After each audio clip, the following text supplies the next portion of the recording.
The afternoon sun slanted across the quiet suburban street, where an old man rolled his wheelchair slowly along the sidewalk.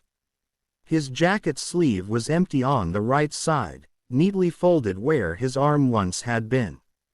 His name was William Carter, a retired U.S. Navy veteran in his late 70s, a man who had given his youth to his country and carried the scars with quiet dignity.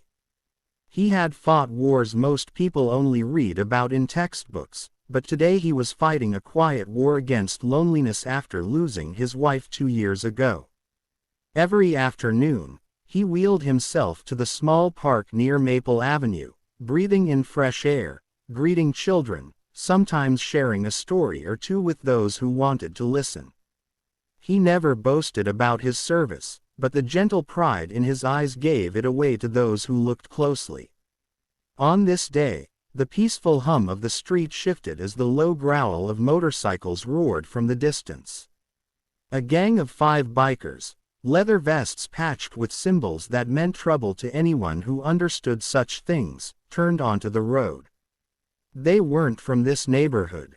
Their loud laughter echoed as they cruised down the lane until they noticed the elderly veteran.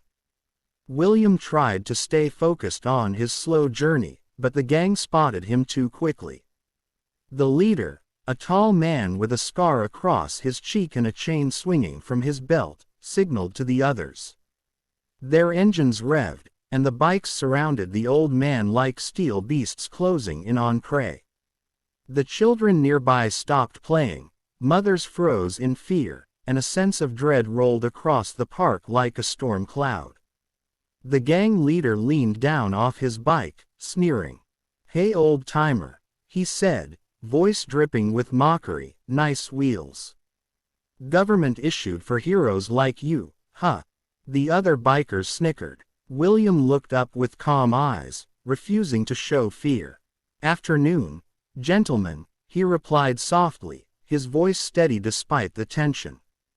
"Just on my way to the park." But the gang wasn't in the mood for manners. They circled him, kicking small stones toward his wheelchair, another leaning too close, the rumble of his engine shaking the ground. "You think you're special because you lost an arm for the flag?" one shouted. "Should have stayed home instead of playing soldier." The insults grew louder, meaner. A few bystanders filmed nervously, but no one stepped forward.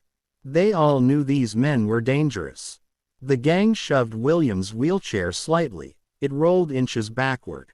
William gripped his wheel but held his composure. He had faced worse than this, but humiliation in front of children and his community cut deep.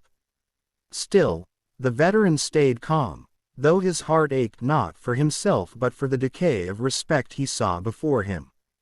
A teenage boy, no more than 16, tried to intervene but his mother quickly pulled him back, whispering frantically for him not to interfere. One biker barked a laugh. "Nobody's coming to save you, old man." They didn't know the truth. William's phone in his front pocket had silently dialed someone the moment the bikers had blocked his path, someone he had always trusted from his old life. He spoke not a word during the harassment, but the call connected, and a familiar voice on the other side listened in silence. It was Marcus Hale, a former Navy SEAL commander, now running a private veterans support foundation.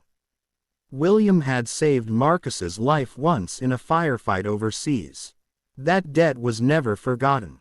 William didn't plead. He didn't shout. He simply endured until the gang's leader finally leaned down and snatched the veteran's Navy cap right off his head. That was the breaking point. Not for William, but for fate. The biker tossed the cap to the ground and ground his boot over it, grinning smugly. The old veteran's lips trembled slightly, not with fear but with pain. That hat carried the memory of fallen brothers, battles survived, and sacrifices made. The street went silent. Every passerby watching held their breath. The wind itself seemed to pause. The biker gang had crossed a line they had no idea existed. 16 minutes had passed since the harassment began. 4 minutes later, engines thundered again, but this time the sound was sharp, controlled, powerful. 3 black SUVs turned the corner, tires gripping hard, engines heavy with authority. They didn't slow down until they were only feet away. Doors swung open with military precision. Out stepped 6 men, tall, broad-shouldered, wearing casual clothes but moving with unmistakable discipline. Their posture screamed elite military training. They were Navy SEALs, Marcus Hale leading them. The bikers froze, eyes widening at the aura of danger that suddenly filled the air. Marcus's jaw clenched as he saw William, dust on his shoulders, his hat crushed under a biker's boot. Marcus didn't shout. True power rarely needs volume. He walked slowly, measured steps, eyes locked on the gang. "Move your boot," he said quietly. The biker tried to laugh, but it came out shaky. "Who do you think you are?" Marcus stared at him with icy calm. "The man giving you 5 seconds to make a smart decision." The air thickened. The bikers weren't stupid. They sensed what they were facing. But pride makes fools brave. Instead of stepping off, the leader smirked and pressed harder. That was it. The SEAL closest to him moved like lightning. In a single fluid movement, he grabbed the biker, twisted his arm behind his back, and swept his legs from under him. The man hit the ground hard, dust flying. The others jumped to attack, but they didn't get far. Without weapons, without shouting, without chaos, only precise, controlled force, the SEALs incapacitated the entire gang within seconds. One bystander gasped. Another whispered, "They're trained, special forces, maybe." A little boy watching whispered in awe, "Real-life heroes." Marcus picked up William's cap, dusted it gently, and placed it back on his head with a firm nod of respect. "You okay, sir?" he asked, voice low and warm now. William smiled sadly. "I've been through worse." Marcus's eyes softened. "Not on my watch." Police arrived moments later, already briefed via the Foundation call system William had triggered. Officers handcuffed the groaning bikers, still stunned and humiliated. The crowd slowly came alive again. Mothers clutching their children, young men staring in awe, elderly neighbors wiping tears. William looked at Marcus. "Didn't mean to bother you," he said quietly. Marcus shook his head. "Sir, you once carried me on your shoulders through enemy fire when I couldn't walk. You think I'd ever ignore your call?" William's eyes welled, and he chuckled softly. "Seems life came full circle." The police thanked the SEALs for their help as they escorted the bikers away. The gang leader, bruised and restrained, muttered curses but kept his gaze on the ground, knowing that what had happened today would haunt him, humiliation at the hands of true warriors. Marcus stayed with William, pushing his wheelchair the rest of the way to the park as children followed, looking at the old veteran with newfound admiration. Parents approached to shake his hand, tearfully apologizing for not stepping in sooner.